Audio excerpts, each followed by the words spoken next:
ওরে দু জাহানে কি যে হবে আমার পরিচয়, ওরে দু জাহানে কি যে হবে আমার পরিচয়। দয়াল নবীর গোলামে ছাড়া অন্য কিছুই নয়, বলেন দয়াল নবীর গোলামে ছাড়া। ওরে দু জাহানে কি যে হবে আমার পরিচয়, বলেন দু জাহানে আমার পরিচয়। দয়াল নবীর গোলাম ছাড়া এই নয়, হায় হায় দয়াল নবীর গোলাম ছাড়া। আমরা সবাই মদিনার গোলাম হতে চাই কি চাই না? আরো জোরে বলি, চাই কি চাই না?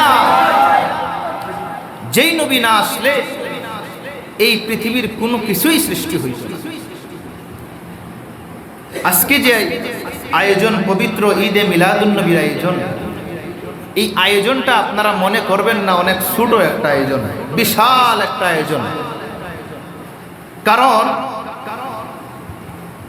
এই ঈদে মিলাদুন নবী যদি না হইতো, নবীর সিরাত হইতো না। ঈদে মিলাদুন নবী যদি না হইতো, আসমান জমিন লৌহ কলম চন্দ্র সূর্য গ্রহ নক্ষত্র কিছুই নাহি সৃষ্টি হইত।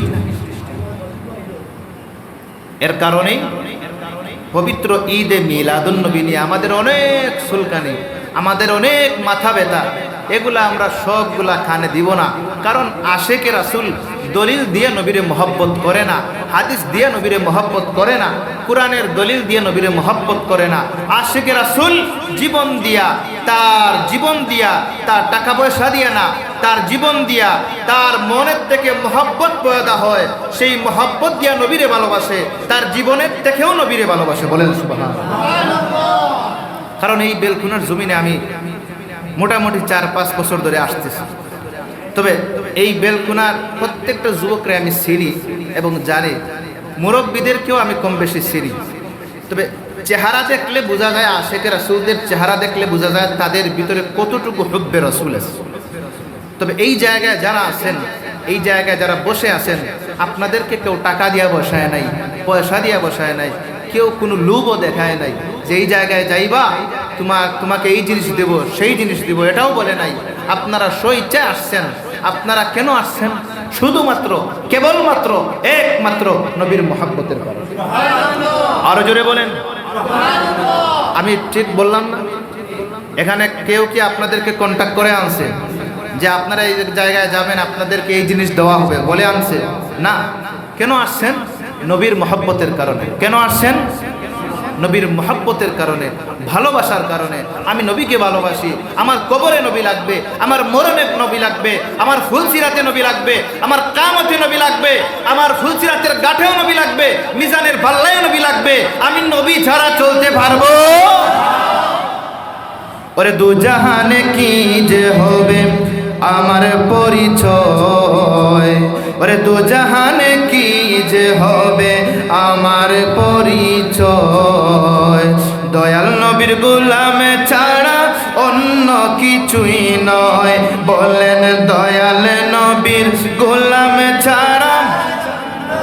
ওরে দু জাহানে কি যে হবে আমার পরিচয়, বলেন দু জাহানে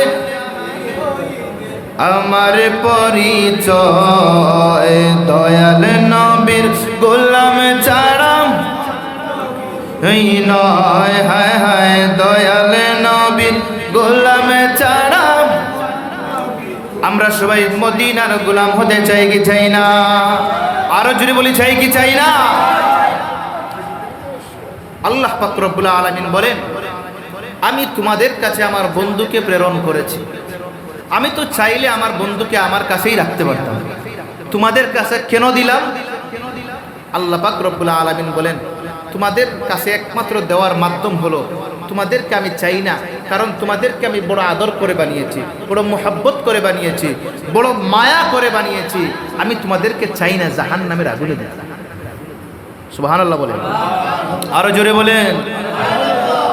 এত মায়া করেন আল্লাহ, এর কারণে আল্লাহ তাআলা কোরআনের মধ্যে বলে দিলেন, কুল বিফাদলিল্লাহি ওয়া বিরহমাতিহি ফাবিযালিকা ফালিয়াফরাহু হুয়া খায়রুম মিম্মা ইয়াজমাউন।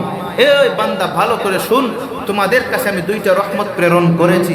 প্রথম নম্বর রহমত হলো আমার বন্ধুকে পাঠিয়েছি, আর 2 নম্বর রহমত হলো আমার বন্ধুর মাধ্যমে কোরআন দান করেছি। সুবহানাল্লাহ বলে। এই 2টা রহমত পাইয়া তোমরা বেজার হইও না, নারাজ হইও না, কারণ এই 2টা রহমত তোমার জন্ম থেকে নিয়ে মৃত্যু পর্যন্ত, সকাল থেকে নিয়ে সন্ধ্যা পর্যন্ত, সন্ধ্যা থেকে নিয়ে সকাল পর্যন্ত, অর্থাৎ তোমার সংসার জীবন থেকে নিয়ে সংসদ ভবন পর্যন্ত প্রত্যেকটা জায়গায় জায়গায় এই 2টা জিনিস তোমার লাগবে। সুবহানাল্লাহ বলেন। লাগবে কি লাগবে না? আরো জোরে বলেন। অবশ্যই লাগবে।